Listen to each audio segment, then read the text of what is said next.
বলো তো এই অঙ্কের উত্তরটি কি হবে? একটি শঙ্কুর ব্যাসার্ধ 7 সেমি এবং উচ্চতা 9 সেন্টিমিটার হলে আয়তন কত হবে? ভালো করে খেয়াল করবে। শঙ্কুর আয়তন হচ্ছে 1/3 পাই আর স্কোয়ার এইচ। ঠিক আছে, একটা শঙ্কু কেমন হয়? এরকম হয়। তা সেক্ষেত্রে আমরা কি করব? 1/3, পায়ের মান কত? 22/7, আর কোনটা?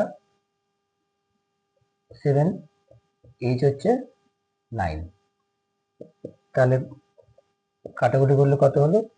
3 7 21, 21 ইন্টু 22, 462। এটা হচ্ছে সঠিক উত্তর। আমরা রাখবে আয়তন সবসময় ঘন এককে প্রকাশ হয়। একটু অঙ্ক আমি করে দিলাম, এটি তোমাদের জন্য রইল।